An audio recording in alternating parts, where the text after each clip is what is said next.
Greetings. You know when you get a blister from a burn and you get that really soft skin and then you catch it on something and then you've got these exposed sort of lower layers of skin that everything is very painful to the touch. Well, this external reality is very much like that. It can seem very painful at times, and to be honest, I think if I haven't got to where I've got to on my spiritual path, then I might be feeling rather fearful and panicked with so many things. But I've been thinking before making this video what I want to say without saying it in a negative way. There's published back in June, this is from UK government, and it talks of 33 amendments to the Highway Code and a couple of new ones, because they always add things in twos. Since March last year, shall we say, and of course 33 updates. The four sort of main bullet points are about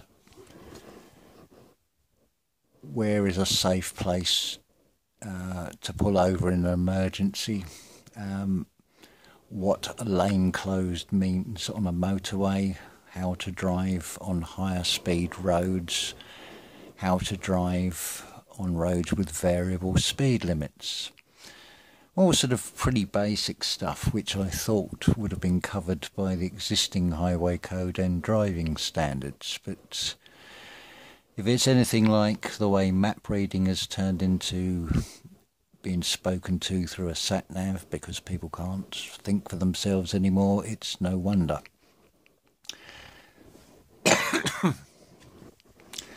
What I've been seeing or witnessing in supermarkets is long dwell times at the tills.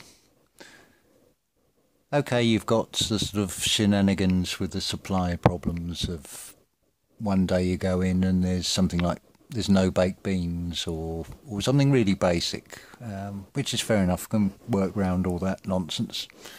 But it's when you get to the tills and you think, what's the hold up here? And you've got people in front who are now putting their purchases into a carrier bag and paying contactlessly to be something of an ordeal because I keep glitching. And I'm thinking, okay, that's fair enough. But what happens when it goes onto the public roads with this glitching? And I've had a message about this. Now, we're talking about a taxi driver here, so we're talking about a professional driver who will be out earning his living on public roads all the time. And in this particular case, this taxi driver has got to a roundabout and suffered some sort of brain freeze. And of course, he's had the double needlecraft. So what about those that maybe only use the car once a week to go to the local shops and they're not driving all the time? And of course this highway code is being rewritten, so basically pedestrians can just step off the road without looking and no liability on their part. This I've already seen. I'm just trying to think what year it was, probably about 2014, when Brighton City buses, Brighton and Hove Bus Company introduced what are called hybrid buses. So basically they're half electric, half diesel engines, so when they pull away from a bus stop they operate in what is I would call milk float mode, so they're silent and deadly, and it was getting to the stage even then around the main shopping centre of Brighton, that people were just stepping off and getting hit by buses. So I dread to think what the situation would be like now down in Brighton. So I think it's never been more a case of being a watcher and being an observer, because you don't know what's going to happen at road junctions and things with an ever-changing situation. And if these people are starting to glitch out, I mean, I cannot believe that they're having to update things on where is a safe place in an emergency, because I can just imagine the scenario of people just stopping in the outside lane on the motorway, and the sort of reckless abandon that comes with that, and also the injury to many others that can result from such things. Driving is a fantastic thing, a fantastic analogy in this spiritual world. We can talk about the physical body being like the car, for example, and the journey. But with a bit of creativity, particularly if you're homeschooling very young children, I mean, you can get these rugs with sort of roadways on them, and you can get down and play with the cars with the children and bring in subtle ways of talking about awareness, because you need awareness to drive, and this spiritual path is all about awareness. So it marries up very well. You've also got what I would describe as Afghanistan 2 coming to a media screen somewhere near you, which looks to be like a reenactment of Stalingrad, and it's now the retreat. So I would be looking to what would be the play out of the D-Day landings in the West on this one. Just things to sort of be aware of in this external world. However, painful though it may seem, and how awful it can look, the only way I feel you're gonna get through this is to do this meditation, and you cross that sort of threshold into the sort of higher consciousness. And there's never been a better time than now to do that, because it does empower you with a sort of spiritual armour to get through. So it doesn't feel like nerve endings and blisters out there. Something Thomas Sheridan mentioned about having coffee mornings, and I think that's a very good way to protest. It's amazing how everybody is talking about censorship and such like on YouTube and social media in general. So it's rather strange how all these great big demonstrations can be organised in places like London. And where is this information coming from? Who's organising it? How come that is getting through on the internet and not being censored or fact-checked? But I think the way forward really is to have coffee mornings or small gatherings of people, maybe in your living room. You've got that sort of lifeline with other kindred spirits who are on similar wavelengths, and keeping that contact with that human spirit can only sort of mutually benefit each other. And of course it's sort of off internet, you can have personal interaction. So I can only see benefits in that. And of course, if it's a business, then ideally you want an independent trader and give a local community support, as much as making a stand on where if you're expecting us to go along with this passport thing, then you're not getting our business. That's the only way to get people to listen. in the outside world. The implications of the actions. It's like if you get that message across. This apparently has been done in Moscow and called a halt just by pure numbers of humanity sticking together on this. But yes, that spiritual armour, that inner strength, that's what will get you through this. It should be sort of fairly obvious by now with everything, be it a drug addict or an alcoholic or whatever. It doesn't matter how much counselling, how much help you have, that it at the end of the day it comes down to the actual person to find it within themselves. And this is never more so than with this spiritual journey. It has to come from within you. You have to take those active steps. Not say, oh, meditation, oh, I can't be bothered with that, or it's not happening for me. Well, keep going. Practice, practice, practice. It's the only way you'll do it. Nobody can do it for you except you. I've had a few sort of emails and messages and questions, and it's something, again, I think Thomas Sheridan mentioned about, and it's something that is talked about quite a lot across various channels about soulless beings and zombies and the like. I can tell you from personal experience, and I'm going to gloss over this because I do not want to bring up personal feelings and memories from this, because I won't be able to speak at all then. But suffice to say that I've seen more than my fair share of seeing people's lights going out, shall we say. And particularly if you've got an elderly relative, there is a point where you can see that their spirit has gone and it's just an organic being that is just working on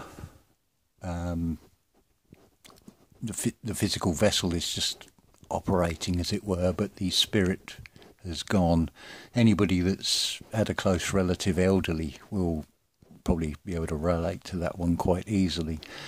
But there are other methods. There's a slow kill, like with alcohol or various drugs, that will kill the spirit over a much more prolonged method. And of course, since March of 2020, you've now got this, shall we say, authority coerced and peer pressured double strike thing going on, which is an instant disconnect from spirit. And to be honest, I don't think there's a point. I think they've gone past a point of return, and there is nothing we can do for them. But what we can do is reach out to help each other, those that still are in the land of the living. Yes, it's all about doing the internal work, but there's also the allowing the Creator to work through you, which is ever-loving and unconditional. So I see no problem with reaching out to the living. It's pretty obvious when you're out. You can see it in people's eyes. You can see the ones that have that sparkle. It's not even with words. There is a level of communication going on with this. It's like an instant, no words needed. We both know we're still organic. And you'll see in other people's eyes that look of utter sheer terror, of they're frightened of their own shadows and various sort of stages in between, depending on whether they've had one or two, as it were. But you can get through this. You can easily get through this, and you can make it very easy on yourself. And that is by wearing that spiritual armour. You can call it what you want. You can call it God's armour. it doesn't matter what label you apply to it, you just cross a point in meditation where bang, it opens up a whole new dimension that sort of goes beyond words. And then everything does change. It's interesting and painful. You've got this internet, this world wide web, and just like a spider's web, there are many getting stuck on the rabbit holes, but they're not falling through the holes in the web because they're looking externally for answers, which you're not going to find them there. You're not going to find what you're looking for anywhere outside of you. Stop trying to apply material things to something that is metaphysical. You'll see it with the mind's eye. That's the only way I can express it. Some of you, I'm sure, will know what I'm talking about here when I say you can. It's not seeing with the physical eyes, it's seeing with the mind's eye. It's a sense. The energies of some are very strong in both good and bad ways. There are many out there that are soulless. They don't seem to have any light, and they are like an old one of those old television stations that's gone off air, and you've just got that snow. And of course, that all comes with the low conscious, low vibration, for want of a better word, conversation, but it's insufferable. But you just have to try and see past that outer cover of that book and see the essence, which sadly there seems to be a lot that just don't have that anymore, which on the plus side means it's easier to find the ones that have. It's easier than ever before. That instant soul recognition, you'll see the ones that have got the spirit in them still. You'll see who are still organic and who have taken the natural path. So reach out to them. They're your brothers and sisters. It's very much like that Takeshi's Castle, where it starts off with 100, and a lot of them are bashing themselves against false doors and falling for various traps, and very few actually make it, because it is a narrow path and it's an individual path. All we can do is help guide each other at the end of the day, and but we'll get through this, because it's all happening in the now anyway. It's just in this realm you've got this perception of a thing called time, so it looks like it's in the future, or it looks like it's in the past, but they don't actually exist. It's all in the now, and that, I think you'll find, will become very clear when you cross that threshold point in meditation, and then you'll just know it from the experience of it. Anyway, I hope that's not too doom and gloom, and I hope that's the intention, is to sort of bolster up your inner strength and know that although in physical realm you might feel very isolated and very alone, know that you are not alone. There are many of us that are on this spiritual path and can see, despite all the doom and gloom that is shown externally, that internally we are the polar opposite. And as far as I can see, the marker seemed to be that blood moon, I think in 2017, I think it was, or the end of 2016. And it's like it's a 7-year marker. It's like you've got 7 chakras. Things go in cycles of 7s and 9s, and you'll see the way this is played out with different things externally. But remember, it's all really going on internally. And for me personally at the moment, I'm definitely going through sort of changes internally. Food is losing all sort of desire, as it were. It's all feeling very and tasting very bland, and it's very much I'm just listening to what the body is requiring, and allowing the interpretation in the mind of what that might be, whether it's for a particular salt. But the physical vessels are just that, they're part of this realm.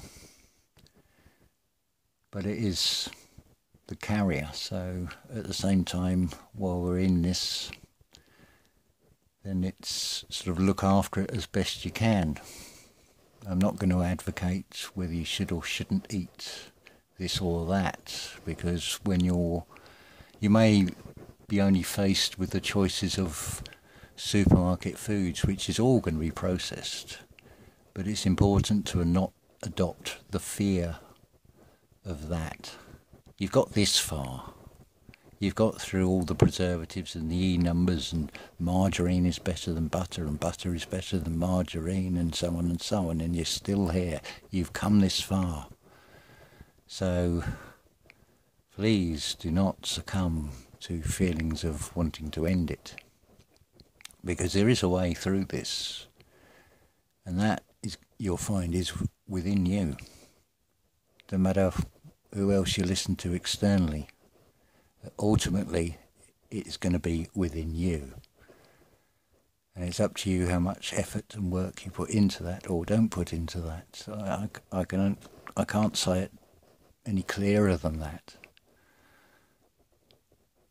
No matter whether you believe me or not, I'm just sharing my experience, because that is all I have got. I don't know anything. I can't verify anything. I can only share what I witness. I can talk about things that other people have mentioned, but then it's third-hand information, really. It's not even second-hand information, because a lot of the time, what's the source of it in the first place? So it just becomes an echo chamber. But if it's going to be an echo chamber, it's going to be an echo chamber of go within. Raise that spirit within inside yourself. Cross that threshold. Activate that pineal gland. Seek the keys to the kingdom, and all will be given to you, is the sort of scriptural reference to that. It's a simple instruction. Seek the kingdom within you. That's where it is. It's not without. It's not external of you. The external is there as a mirror, as a distraction. It is showing you, but it is showing you often in opposite ways or half-truths. And it's a bit of a swamp to wade through, but you can get through it. You can cloak yourself in this spiritual armour, and nothing will get through to you. I mean, the way everything is basically frequency, and as this widening gulf separating out those that have done the inner work from the rest, you'll see, and you'll be able to get through this, and I think you can give yourself a pat on the back, and you'll be very glad that you have. Be under no illusions, you're going to see it on the external, a lot more to come. But at the same time, it's matched by this collective awakening, this collective consciousness of humanity. So it's ramping up, but it's ramping up on both sides. It is coming to a head. And that is down to all of us, really. We've all, at one point or another, I feel, said, I wish this was all over. I wish they'd hurry up and get it over and done with. Well, be careful what you wish for. This is what we've got, so embrace it. And know that You've got it within you to get through this. There's no way, no doubt about that. No doubt in my heart, no doubt in my mind. If there is doubt, it is within you, and you need to address it. And there's only one person that can do that for you, and that is you. So I think hopefully I've made the point there and reiterated it enough. So stay strong, stay in high vibration, and know that we're right near the cusp of something magical and something wonderful that appears yet to come. But it's time loops in this realm, so it's already happened, and it will keep happening, and it will keep happening, and we will go through one by one. Have no doubt about that. Ta-ta for now.